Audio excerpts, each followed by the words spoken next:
Inside Racing vous est présenté par Dunlop. 1, 2, 3. Hello and welcome to the 24-hour Le Mans. Bienvenue chez les 24 heures du Mans. 24 inches, brother! Viva Mexico! Enivrant, audacieux, idolâtré et aussi un peu de travers. La course des 24 heures du Mans. Audi! Audi! Audi, Peugeot. Audi, sorry. Fans de la première heure ou simples visiteurs occasionnels, ils aiment tous deux choses. La vitesse et le bruit, c'est ce qui est beau ici. Tout tourne autour de ça. 250 000 personnes en pèlerinage dans la Sarthe et les légendes vivantes sont de la partie.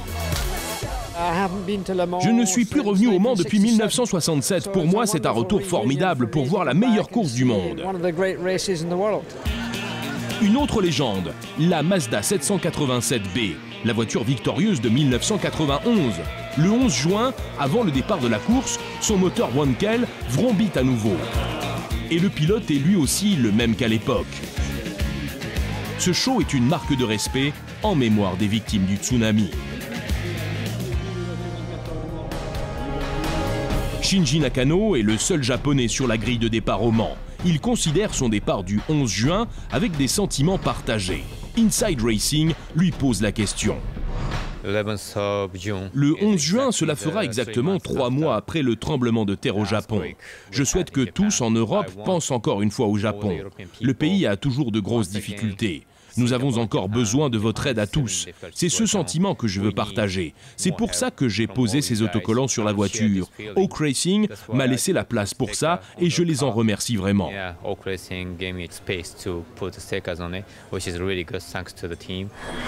Le Japon dit merci.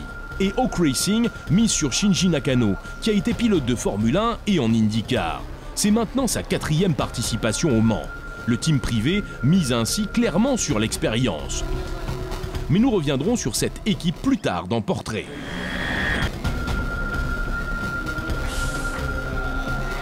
Revenons d'abord à la course à la vitesse du son. Il peut se passer plein de choses en 24 heures. Le départ lancé ouvre la 79e édition de la classique d'endurance. 56 voitures se partagent la piste d'asphalte de 13 km 600.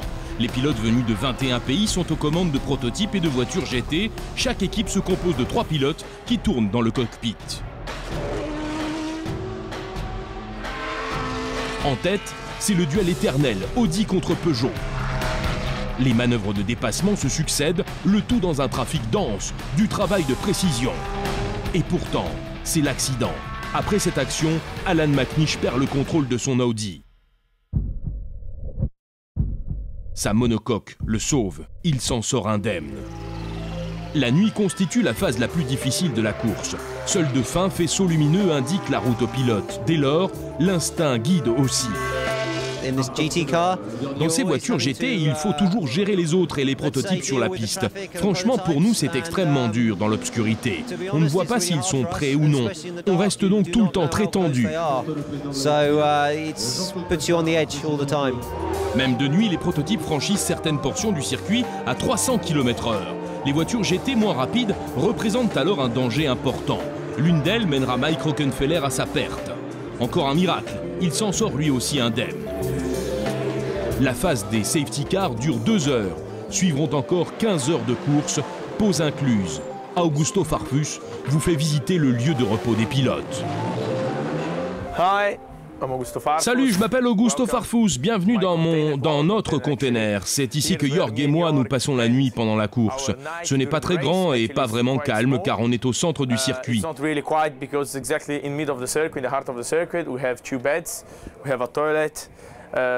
On a 2 lits et un petit WC avec une douche. Ce n'est pas vraiment un 5 étoiles, mais c'est fonctionnel. Notre combinaison est prête en permanence. Tout ce dont on a besoin est à portée de main. Il y a même une fenêtre pour voir le temps dehors. Bref, c'est ma chambre.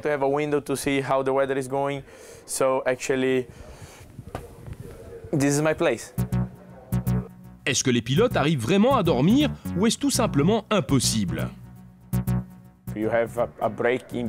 Entre les passages, on a au total à peu près 3 heures de pause et on peut dormir théoriquement environ 1h30 sur les 3. Mais en réalité, on ne dort pas. On sait que dehors, il y a la course. On entend parler les gens, on entend les voitures passer et on peut savoir ce qui se passe. Au final, on ne dort pas une seconde. On ne récupère pas vraiment. C'est une vraie course d'endurance et il en faut de l'endurance pour tenir jusqu'à la fin de la course et terminer en bonnes conditions.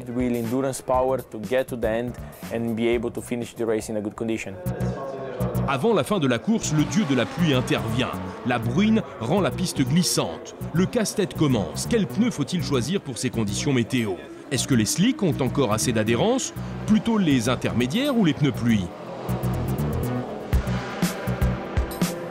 BMW prépare les intermédiaires, Dunlop aux sculptures légères. Mais qui décide au final?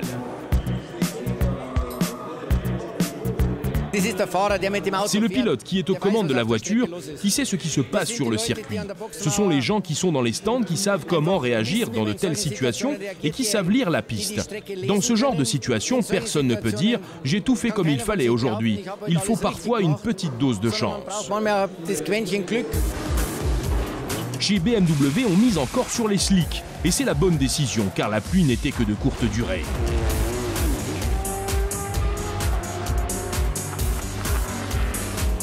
Le drapeau à damier donne la première place à Audi. Et ce, malgré les 2 accidents. Le 10e titre en 13 ans. Et la douleur chez Peugeot. Chez BMW, en revanche, on a le sourire, avec une place sur le podium. Fessler, Lotterer et Tréluyer remportent la victoire pour Audi dans la catégorie LMP1. Avec Prio, Werner et Hand, BMW est en bronze dans la catégorie GTE Pro. Nous visions un peu plus haut, pourtant cette fois nous n'avons pas pu être sur la première marche. Mais nous sommes très heureux d'être sur le podium. Enivrant, audacieux, idolâtré et aussi un peu de travers. La course des 24 heures du Mans, édition 2011, d'une intensité inégalée.